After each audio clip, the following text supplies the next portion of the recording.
miwang supono kan luwih bango langgeng sinengge datanawna kakang patih udawa aja kecing pamikir jeneng srengsung timbal ana saningsun kakang patih udawa bau dudul sinuwun sesembahan kula maca putung saderengipun ing abdi kepaten ngati bal ngabiyanto wonten jari-jari ros kumasan yen kepareng kula betakan pito kampengan salunggo nganjel wonten alun-alun katonge mondro mujud mitira caruk awa paras nanging sasampunipun ngati bal ngabiyanto binyamanah pindho siniram tirta wae singgo wanisan gubi ing abdi kepaten ngati bal marasuan wonten kapatanipun ngabdi basan aturus rimah lampah kos jangkah badhe paring pidana dhateng ngabdi kepaten boten badhe semula sinuwun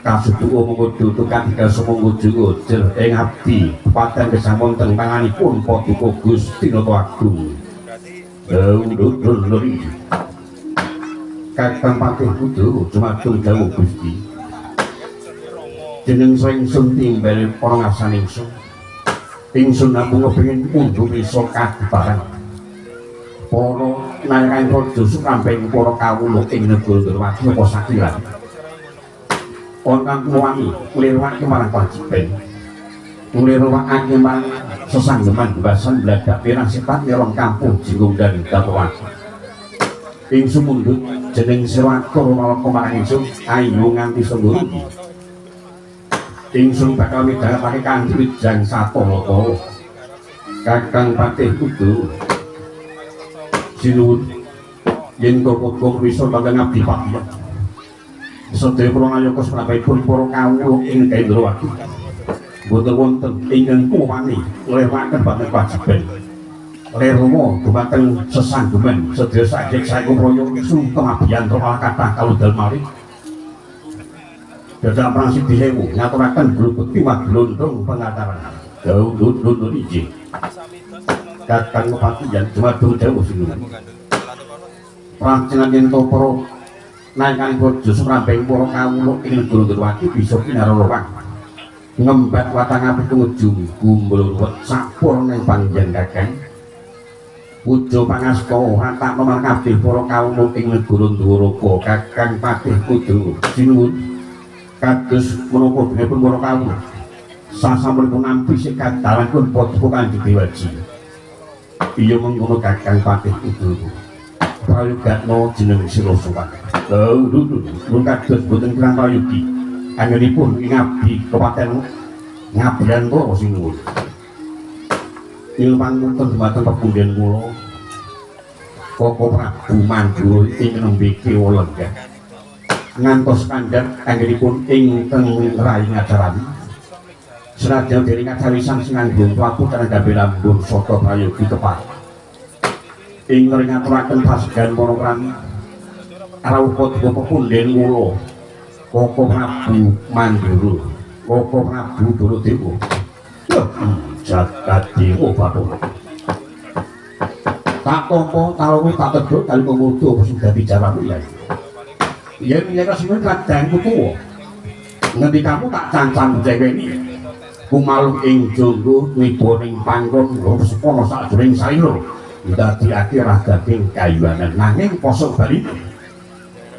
balipun kakang kadangmu tuwa jarwamu tak petelake dodo kendro padha-padha nampa pamuji pun kakang Kedhak Kang Ndrawati manggih marang kawidadan kejaba sukuwi pun kakang suka pujastuti enggal tampanana Yai Kresna kula pundi wonten saka mugi dosaken jejiman salami-laminipun ingkang rai gesang wonten Prajapada Kang Prabu ya Kasaya kasih calenggah langun yen Kang Prabu kaya ora kurang prayoga Yai dipun direken kali pepundhen kula Paman Drona Paman Kumbayana ingkang mutra ngaturaken pambagya para krama karo padha pepundhen kula Paman Kumbayana Paman Drona kang leblek kuduk anyar-anyar kala kaca kala leca lole kuwi nampi pundi pamusipun arah Budawati pun Bapak Prapto nek Edwati minangka garjane sami kala nggih dawuh saking menika pun Bapak suka sastra kunjuk sandaping pawadha mantu-mantu nak nggih kula pundi pun saka ugi dosaken jejiman sak lami-laminipun maman nggih ngasing liyang kasih lenggah langun wiyen Pak Mantuno pun dados boten sama joki nggih anak Prabu pun ning Sundir Sombo Dimas Takilan Kakang Patih Udo kabeh orang suwi-wiji ngatuna sumparan kebunden sira Koko Prabu Mantuno lan Pamantuno nembe kewala lenggah pun ning Sundir Sombo wis udoto kula barang ing mutra munggo sabdo Kanjeng Rama Sombo wis boto iya Kanjeng Prabu ing mutra kaliyan Sumpemba wong Mandura lho Pak Kompo Sombo suka marang wong aku lho muntring pasti dipun wa tampalno wis boto kula pundi wong saka mugi dosaken jimat parite iya kaliyan Eyang Durna wae ngaturken sungguh banyak kok bergudung manyar ya tak tombo putuku bocah bagus sombo sungguh karo wong tuwa pangasipun yang Tamanono ya kula pundi kok kuwi dosaken Cahya Nur Cahya yang Bapak Prabu ingkang rayi ingkang punci ngaturaken sungkem lho tak kompo sedakis pemarapun Kakang lumunting pastuti tapal kula pundi wonten toko Prabu kalian Paman Durna pun ngaturaken sungkem ya tak kondengan wis aku sekati tapi yang teman bela aku ora apa-apa iki sedake apik karo tak apa ya sing ngomong tuwa pangestu Tamanono lagi tidak nih pas suruh Tamanono lagi lu kok meneng bae kowe ingat dipatkan ngapakan sungkem jinuwun tak kompo Kakang Patudo sungkem marang ingsun tiba bodoh-bodoh ih maksud bangun kalian pembantu ngaturaken sungkem ya mati udah nak kompo sungkem pas suruh Tamanono mati udah wae lu pundi kula kok dosaken jimat parite yang paling mungkin tempat bulan kula kok rapi mandul Prabu Ngaton Durmati sumangga pengawal bojo Andamal Sasi kamangka Prabu Mandura puting negari Ndoroko boten mari cecala wangun wiyen jagat diobat ngene kepiye yai lelipun mengancung Prabu Ngaton Durmati kok badhe wonten pamit sambotenipun paring kitir saswir utawi nawon supados ingkang rayi ngawulingan sasampunipun ingkang rayi ngawulingan ingkang rayi nerakit pamekluk wonten tapel watesing Kraton Durmati Pangeran Pati wedhaipun Senopati nitih Reta Kencana ngarapaken tamu tidak konsing nggih nyatuwata Prabu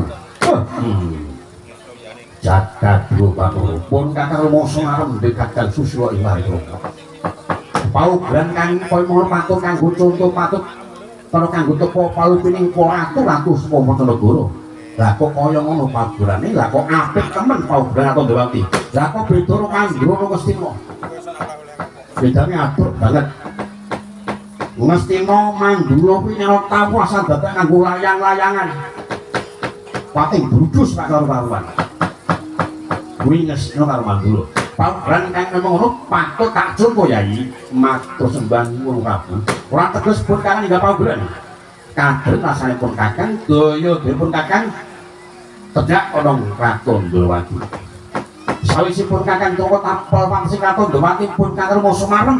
Kabeh para kawula among tani sengkut berbut tumandang ing karya prancingan yen to negara Durmati manggih marang katenteman matur sembah nuwun Prabu lan pun Kakang Mangsa bombong mamikir mergo pancen para kawula Durmati padha manunggal tekad manggarasa mengko yai bisa manunggal antara Gusti lan kawula lan Gusti yen bisa manunggal ya iku kang dadi pikuwating negara matur sembah nuwun ratu yai pun kakang tedak ongkah Kondorowati sepisan cilik marang kawulane yen resmo sakti waktu tapi ngene cilik marang raharjane kakang Kondorowati sing triwigati pun kakang tumeka Kondorowati pun kakang kuwi krungu tembang lawat sing digawa Mbok Bagus Namiwala yen to adiku Sembadra kuwi bali nang Kondorowati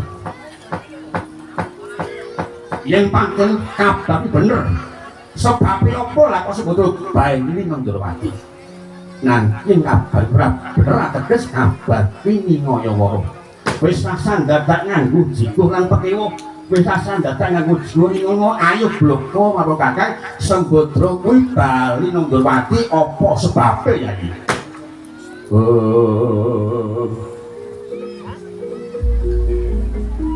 Lengun rambyang ingkang driya Ridwan Candra katawangan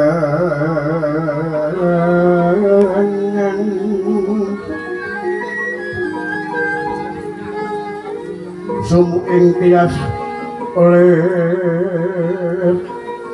katuritan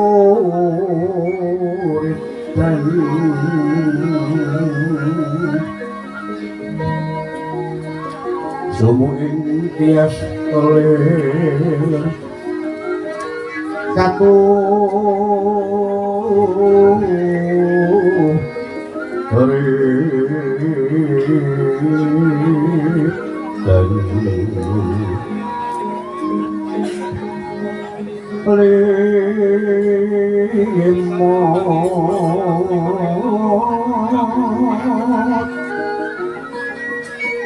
kapiatan ning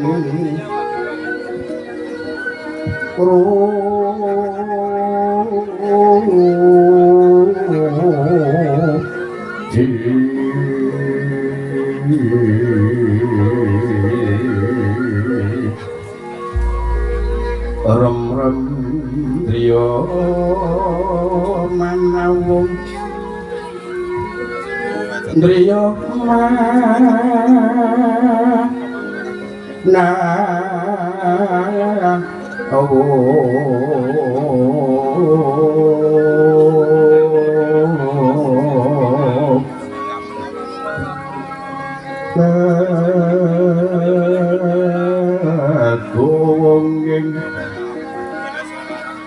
Iwan wiseso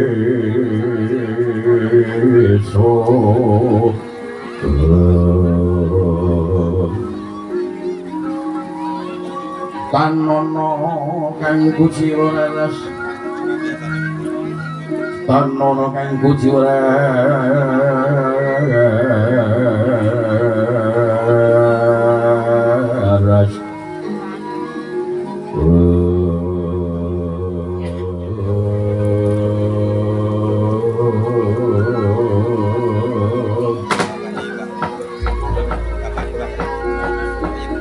sapi sing nampa pangadipun kakang lha kok mendhet-dhet manung bae kaya kubu Sinungkarta tebak-tebak dodo ngundang napas kaya bingung larang jadi wis rasan dadak nganggo jiguh lan pekewo kandhane bener kakang mongat kaya ngono sebabe apa Sembadra bali nang Kondorowati ayo bro kok ora piye boten bali lepat Kengrai pun kan dengar kenali langsung pun nakon Kondorowati. Sebabnya apa? Ayo bro. Sebabnya apa? Dipun tundung kalian pun Arjuna. Lah iya ditundung Janaka Krishna sebabnya. Amargi Janaka Krama malih. Lah. Ya, ngatur bola bali bola kok Janaka wae ora ngomong liyane kok jen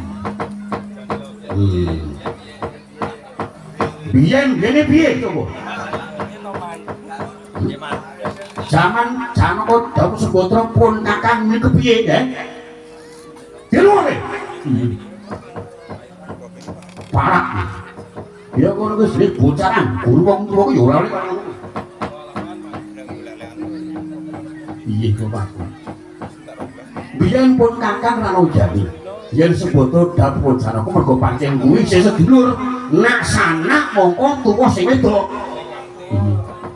Lah mongko niku kebate ngalung wulan lho.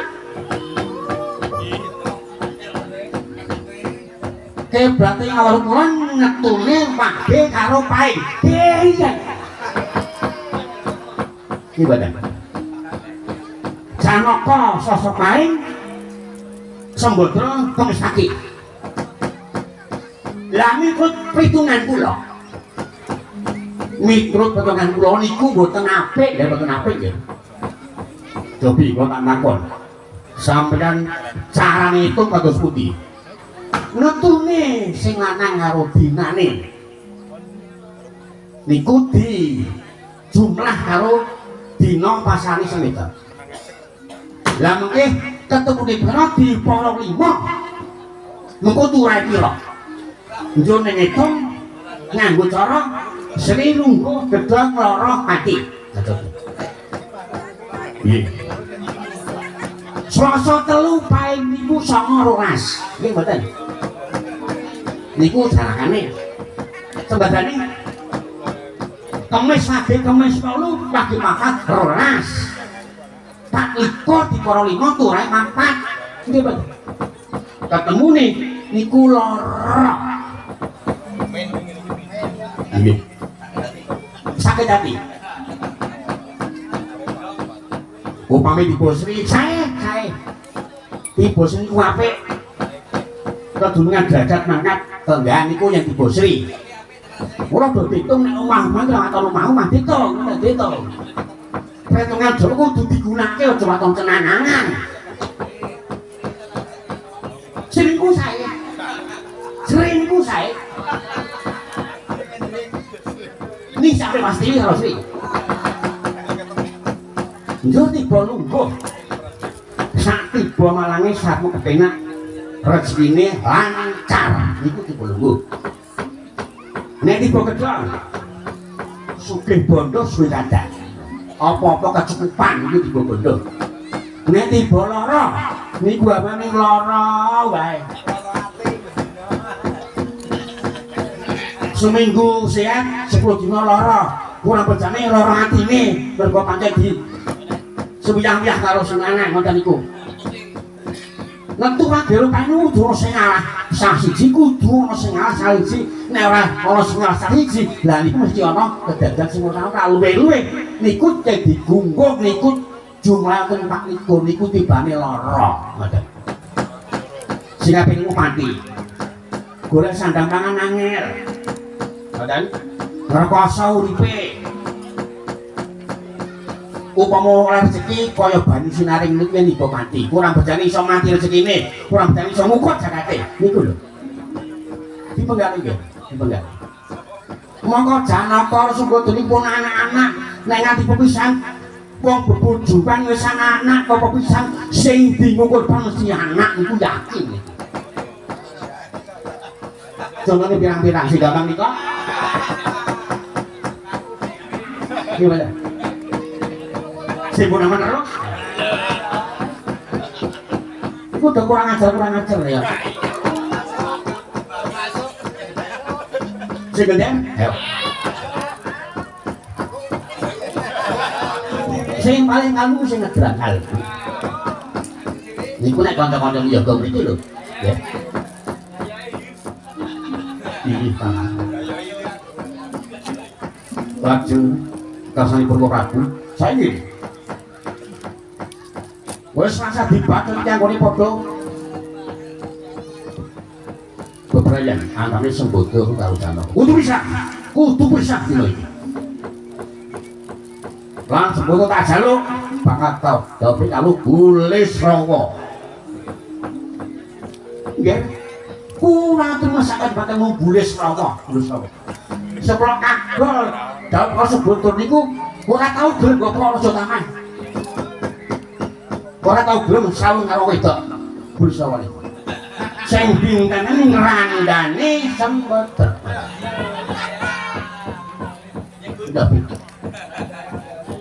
bakal karo Sembadra niku arep mulai terbangun kacau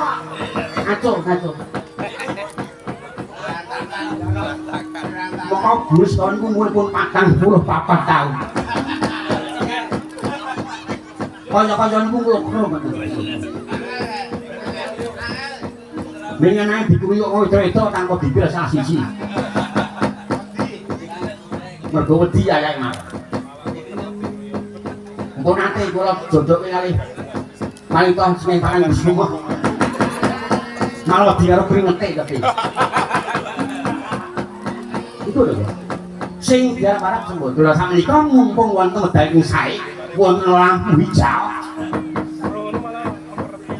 Sembadra kudu bisa kalih kanapa sakniki kula mriki badhe mboyong Sembadra wonten Ngatongasira kula sampun cemawis pangki jumpana tandhiripun yen pancen ana syarat apa syaratipun yen pancen ana sarana apa sarane tinggal blakatno karo Kakang Waton Jagadyono monggo bakal dipinangan piye kok Prabu lajeng Saya Prabu Sembadra dah pisah kalian pun Arjuna kudu bisa kok Janaka sideng jroning pasowangan wadyabung tanpa sabawa tanpa sabawa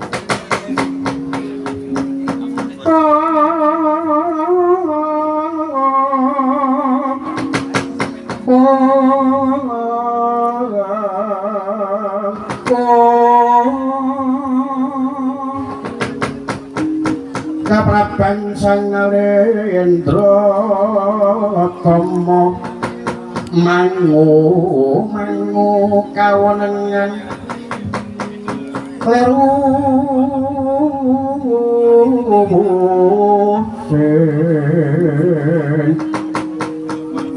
sing duka ceta berbudi mandono laras berbudi mandono laras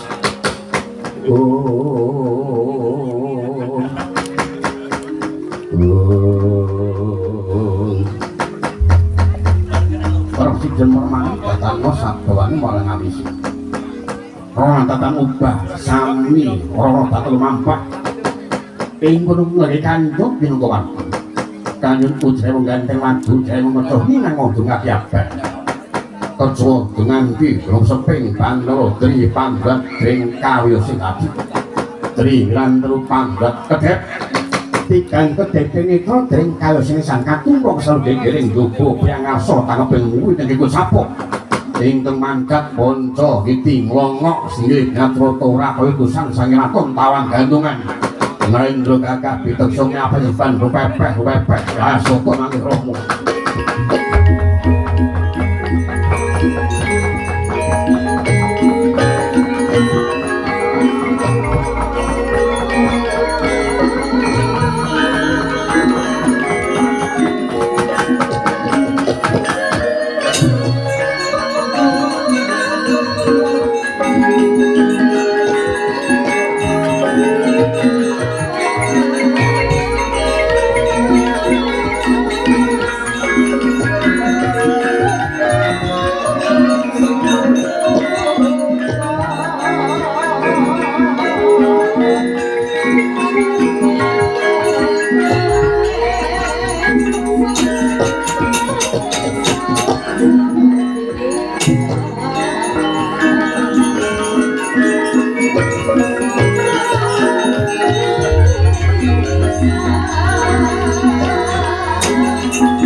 Mendak alon toto trapsilan nira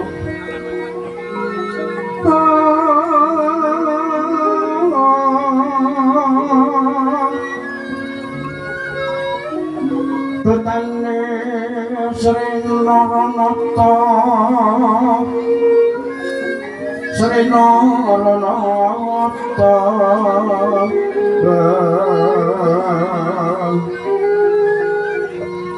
Tomando sakyun mangarso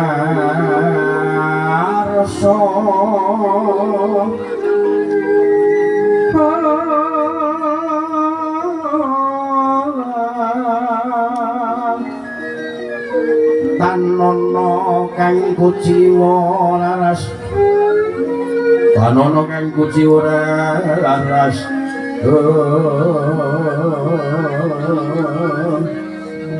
Raras Roma Seping Driyo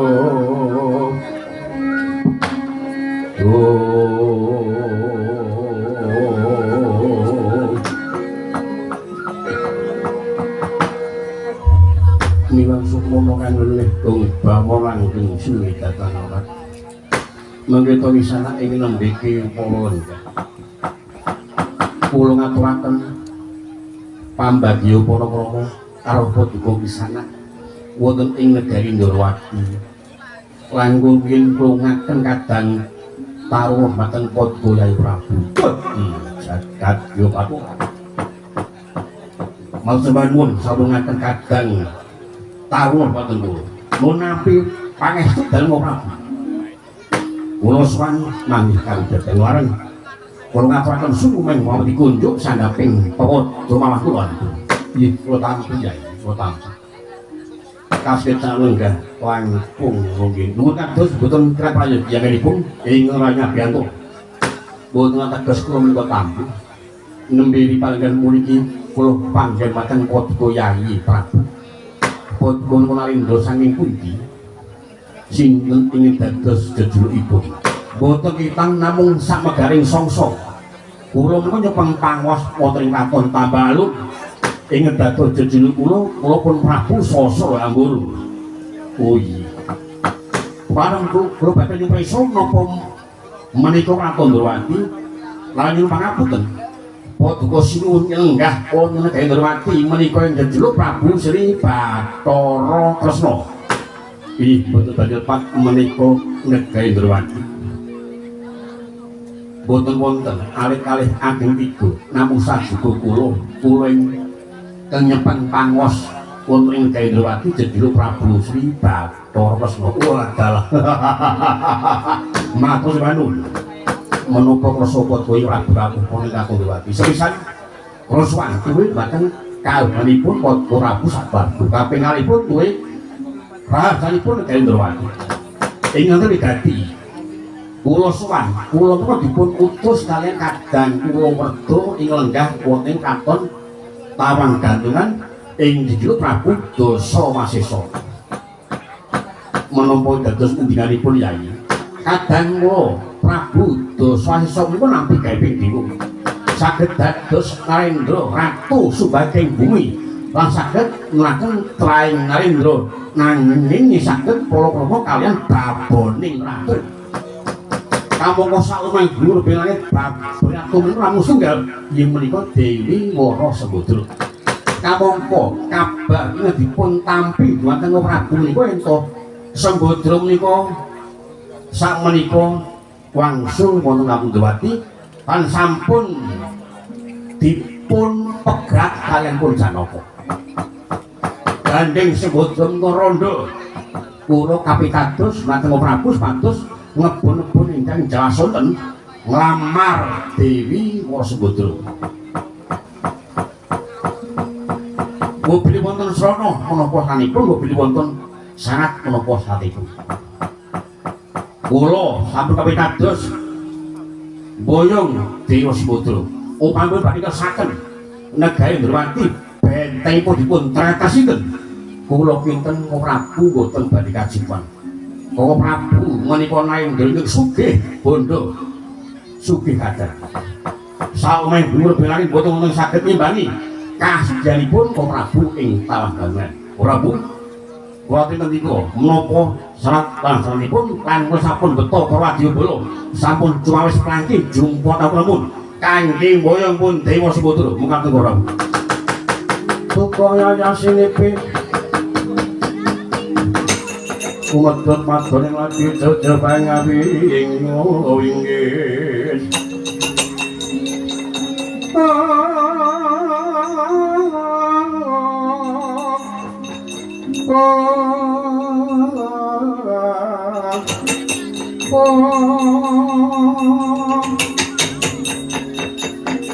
pinapu ing muka katon Bramarkata yen kadulu pindha puspita ora waris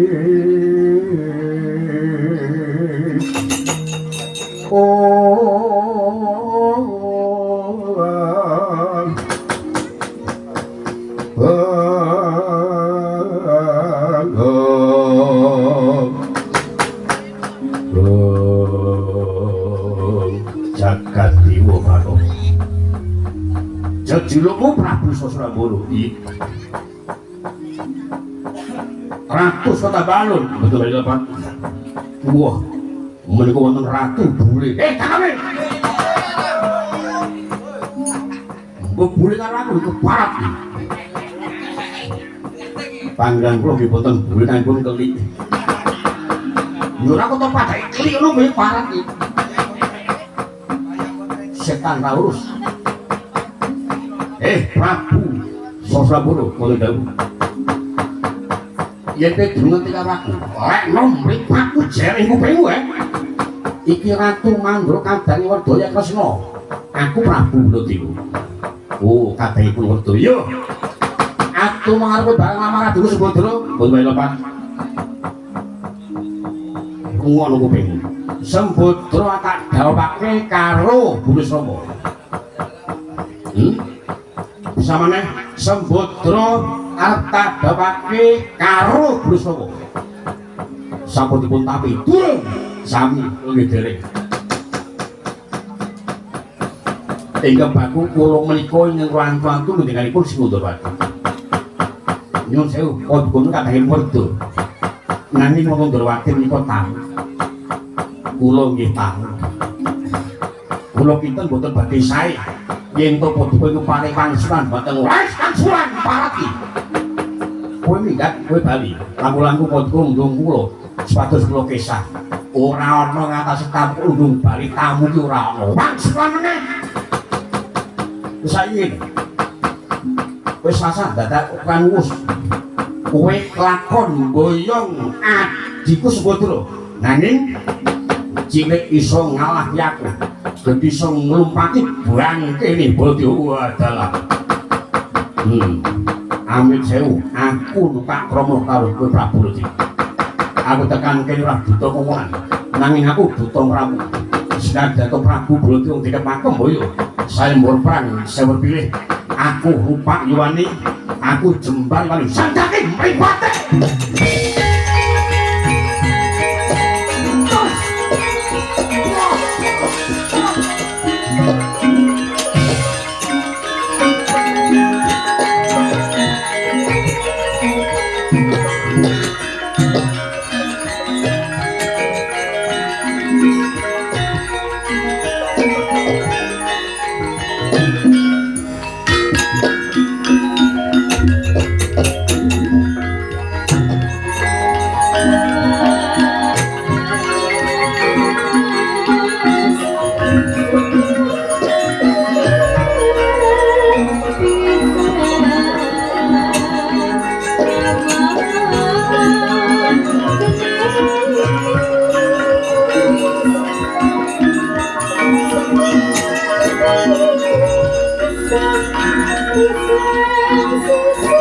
Thank you.